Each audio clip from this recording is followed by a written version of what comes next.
बिहार चुनाव 2025 आपके समक्ष आ ही गया है मानो तो। सभी को इंतजार है से बिहार में चुनाव कब हो और हम अपना मताधिकार का प्रयोग कब करें। इस बीच सभी नेता अपनी दावेदारी पेश कर चुके हैं।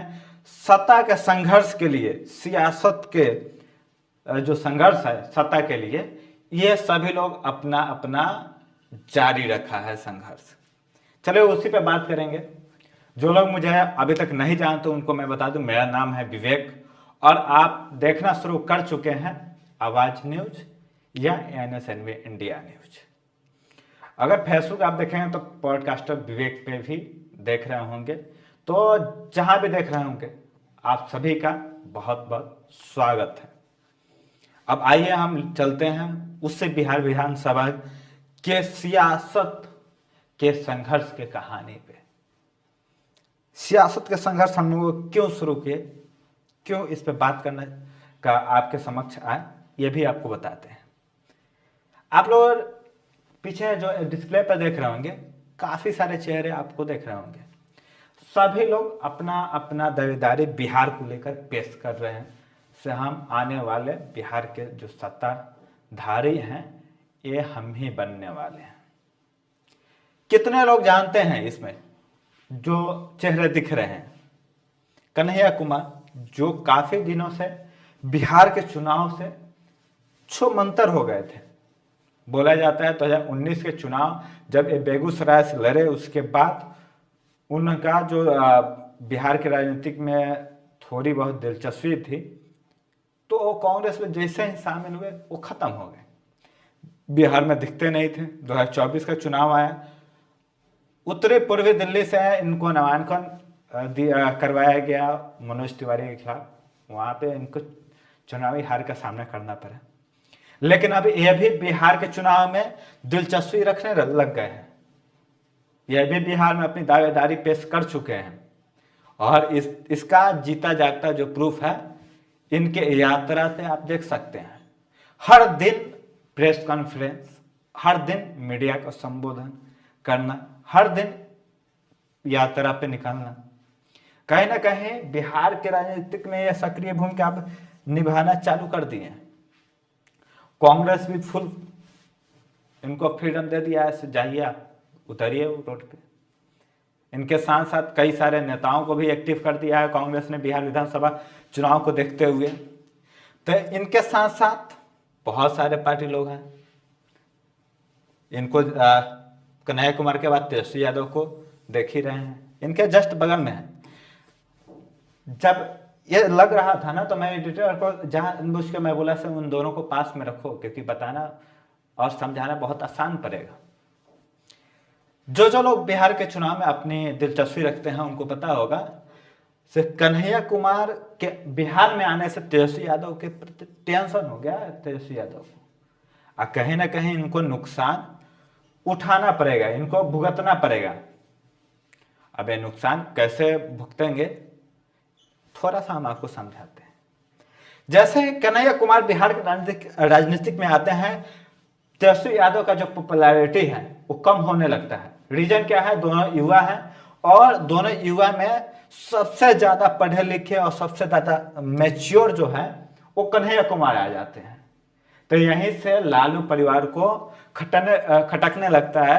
अगर बिहार के राजनीतिक में कन्हैया कुमार सक्रिय होते हैं तो ये तेजस्वी यादव के लिए चुनौती हो जाएगा। जो आज तेजस्वी यादव को पॉपुलैरिटी मिलता है, यूथों का समर्थन मिलता है, वो कुछ समय में कन्हैया कुमार छूमंतर हो जाएंगे लेकर, और सब लोग देखते रह जाएंगे। तो लालू परिवार को अलग टेंशन पड़ गया है, तेजस्वी यादव अलग टेंशन में पड़ गए हैं, और दिन प्रतिदिन ये भी लोगों के बीच में जाना शुरू कर दिए हैं। इसलिए क्योंकि अपने जो वर्चस्व है, अपना जो सत्ता है, बचाने के प्रयास में लग गए हैं। चलिए इसके वजह से इनको पास में रखे थे। अब आते हैं दूसरा चेहरा। ये कहते हैं ना बरसाती मेढक। ऐसा क्यों कह रहे हैं? जब बारिश बरसता है ना तो ये ऑटोमेटिक निकल आते हैं। सरकार किसकी बनने वाली है, किसके गठबंधन ज़्यादा सक्सेसफुल है, इन लोगों को पहले मालूम रहता है। इनके पिताजी आरजेडी में, उसके पहले कांग्रेस में, अब ये आ गए हैं भाजपा में। भाजपा में आकर इनको वो चीज मिला भी, बिहार के वाइस चीफ मिनिस्टर है। एक तो भाजपा वाले को समझ में नहीं आता है, उनको बिहार में अपना नेता ही नहीं मिलता, कहीं से भी ले आ लेते हैं किसी को, सामने फ्रंट पर खेल जाते हैं, वोट बैंक की राजनीति करते हैं। ओबीसी का वोट पाने के लिए इनका चेहरा बना दिया गया। ओबीसी के कई सारे युवा नेता हैं जो छात्र राजनीतिक में अपनी जो है परचम दिखा चुके हैं, उनको भी ला सकते थे, लेकिन नहीं, इनको भी चाहिए यही।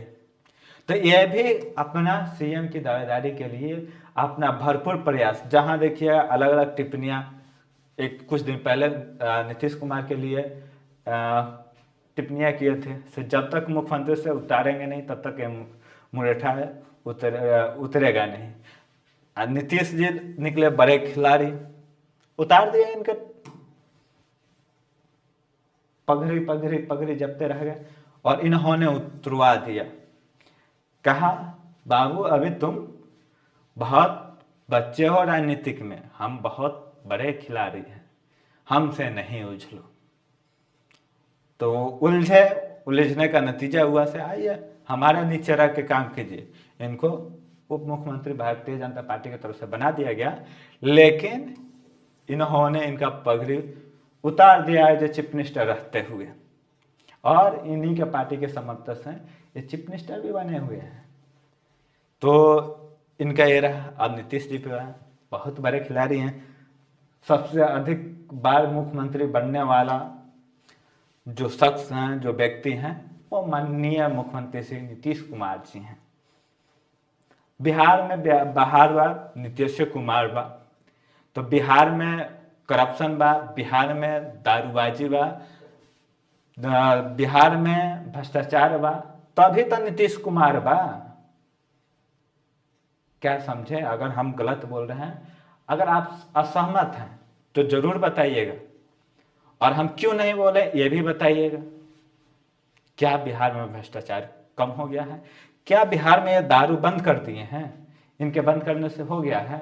अगर इनको प्रूफ चाहिए तो मेरे से मांगते, कहाँ मिलता है मैं बता दूंगा, बंद तो करवाएं। तो ये अपना खेल रहे हैं से नहीं, और इस बार भरपूर प्रयास में लगे हैं से जो ये अपना सत्ता है अपने बेटे के बैठा दें उस पर। कितना सफल होते हैं देखने की बारी है।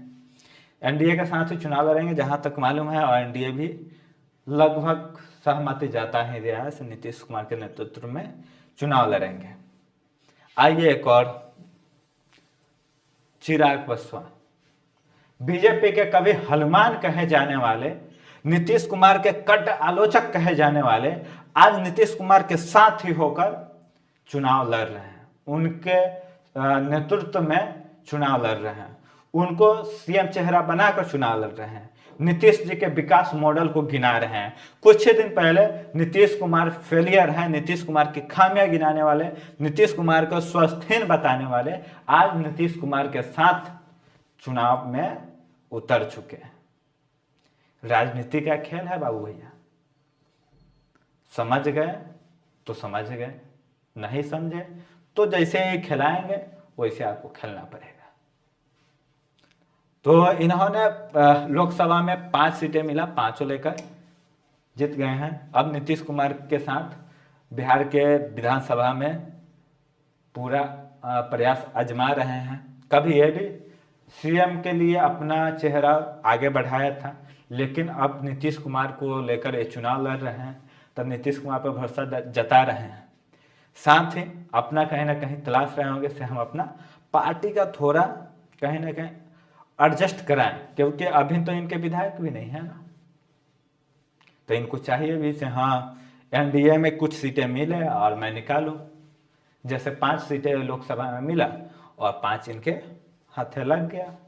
एनडीए का लहर था, उनको आरक्षित सीटें भी मिला, कहीं ना कहीं उनके जो पैतृक सीटें था वही मिला और निकाले भी। एक और आ गए हैं मुकेश सहनी जी। सही में बरसाती मेढक है, ये नदी के मछली हैं। जब जब चुनाव आता है तब तक दिखते हैं, उसके अलावा ये दिखते नहीं है। चुनाव आता है तो हेलीकॉप्टर में मछली खाते हुए दिखते हैं। और नहीं तो बिहार में क्या हो रहा है, इनके समाज के साथ क्या हो रहा है, इनके समाज कहाँ तक प्रोग्रेस किया है, इनके समाज का विकास कहाँ तक पहुंचा है, इससे कोई मतलब नहीं है। लेकिन अपने समाज की राजनीति करेंगे, अपने जात का राजनीति करेंगे। लेकिन अपने जात के विकास की जब बारी आएगी तो ये चुप रहेंगे, मौन रहेंगे, चुनाव के समय ही बोलेंगे। लोकसभा में इनको सीट मिला था, एक भी अपने जात बिरादर को टिकट दिया, तो काहे के जात की राजनीति करते हैं, काहे का अपने समाज का हुए, तो ये भी नहीं। यहाँ देखिए वोट की राजनीति करते हैं। वोट कैसे लेना है, पैसा कैसे लेना है, वोट और नोट के बदले दूसरा कुछ नहीं दिखता है किसी भी बिहार के राजनेता को। चलिए एक पीछे एक और चेहरा दिखा रहे हैं, से हम भी हैं, हमारे बारे में भी कुछ बोल लें। पीछे से दिखा रहे हैं ना, नए नए आए हैं, तो भाई सबकी चर्चा हो रही है तो हमारी क्यों नहीं चर्चा हो। कहते तो हैं से हाँ हम बिहार को बदल देंगे, बिहार को विकसित बना देंगे आने वाले 10 साल में। प्लान क्या है आज तक नहीं बताया। क्या प्लान सोशल मीडिया के पे इन्फ्लुएंसर बनाकर बिहार को विकसित कर सकते हैं, हर वार्ड में यूट्यूबर बनाकर ये विकसित कर सकते हैं। जब सब यूट्यूबर बन जाएगा तो देखेगा कौन। अपना पार्टी का प्रचार करना है तो हर वार्ड में 3 4 5 लोगों को लेकर और 5,000 का मंथली देकर सोच रहे हैं से हम अपना पार्टी का प्रसारण कर लें, फैला लें, और कहीं भी थोड़ा सा लगे तो विधानसभा में कुछ सीटें मिल जाए तो हमारी भी राजनीतिक रोटी चलने शुरू हो जाए। काफ़ी सारे मुद्दा पकड़े, बीपीएससी में पकड़े तो बीपीएससी के बच्चे हैं उनको साइड कर दिया, उन्हीं के वजह से बोलो हम लोगों का जो आंदोलन है वो कमजोर पड़ गया तो साइड कर दिया। कई सारे टीचर उनका बॉयकॉट कर दिए, रहे अनशन से उतरे और उसको बहुत हाईलाइट करना चाहे लेकिन हुआ नहीं, तो आप फिर से निकल गए हैं चुनावी यात्रा पे, लोगों से मिल रहे हैं, कार्यक्रम करना शुरू कर दिए हैं, रोजगार कैसे हो ये बता रहे हैं, सत्याग्रह आश्रम लगा रहे हैं। तो बिहार में जब चुनाव आया तो सभी लोग बिहार को अगले 5 साल कैसे लूटेंगे इसकी प्लानिंग करने सभी नेतागण आ गए। बिहार के विकास के लिए अगर थोड़ा बहुत बोल भी रहे होंगे तो हमें प्लान चाहिए, आप बताइए ना किस कैसे करेंगे। क्या विद्यार्थियों को कहेंगे कंबल, प्रोटेस्ट वाले कंबल तुम ही ना मांगा था, तुमको कंबल दिए थे, ऐसे बनाएंगे। जाके 4 लोगों को डांट रहे हैं तुमको ऐसे करेंगे, तुमको ऐसे करेंगे, ऐसे बिहार को बदलेंगे, आपको सत्ता पे बैठा दिया जाएगा, फिर तो आप किसी को कुछ समझेंगे नहीं।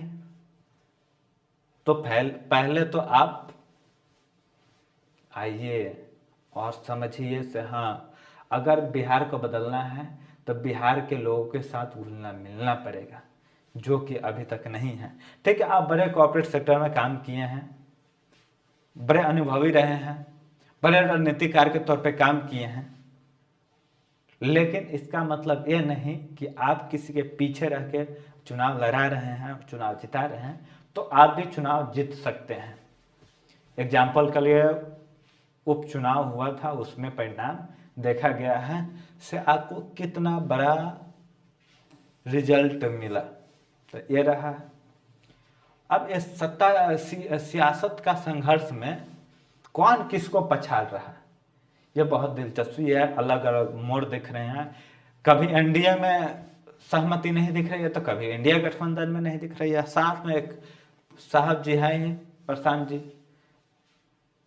जो अपना एक अलग मॉडल लेकर मार्केट में उतर गए हैं, बेच रहे हैं अपने प्रोडक्ट। आप खरीद लिए तो फिर 5 साल देखेंगे उनका भी, लेकिन अभी तक नहीं आए हैं तो इंतजार रहेगा। बाकी शासनकाल इनका भी आप देख लिए हैं, इनका भी देख ही लिए हैं, कांग्रेस का देख ही लिए हैं, इन सभी का देख ही लिए हैं। ये बाबू भैया अपना परिवार से आगे निकल ही नहीं रहे हैं। बिहार के सुनने में आया है वो ये भोज रखे थे अभी, उनमें एक भी मुस्लिम नहीं गया। कैसे पार्टी हो भाई, अपने पार्टी में मुस्लिमों को भी सदस्य नहीं बनाया तो फिर कैसा निकलेंगे। बिहार में मुस्लिम भी फैक्टर बहुत है और मुस्लिम वोटर्स भी बहुत हैं। आप अपने समाज की राजनीति करके कुछ नहीं कर पाएंगे। तो मुकेश सहनी जी भी लगभग महागठबंधन के साथ हैं और तेजस्वी यादव के नेतृत्व में वो भी चुनाव लड़ेंगे, अपनी पार्टी को चुनाव में उतारेंगे। बाकी आपको क्या लगता है सिर्फ बिहार में इस बार कौन अपना सरकार बनाएगा, कौन इस बार मुख्यमंत्री होना चाहिए, किससे बिहार बदल पाएगा, कौन बिहार को भ्रष्टाचार मुक्त बना पाएगा, कौन बिहार के अधिकारी शाही है, प्रशासन शाही है, उसको समाप्त करेगा, कौन बिहार को एक समृद्ध विकसित राज्य बनाएगा। कमेंट बॉक्स में जरूर बताइएगा और अपने आसपास लोगों से जरूर चर्चा कीजिएगा से इस बार सोच समझकर वोट करना है, सोच समझकर बिहार को बदलने के लिए अपना मत का प्रयोग करना है। बाकी हमारा प्रयास आपको कैसा लगा ये जरूर बताइएगा। अगर अच्छा लगे तो वीडियो को लाइक कर दीजिएगा और यूट्यूब पर देख रहे होंगे तो सब्सक्राइब कर दीजिएगा, फेसबुक पर देख रहे होंगे तो फॉलो जरूर कर दीजिएगा। बहुत बहुत धन्यवाद आप सभी का।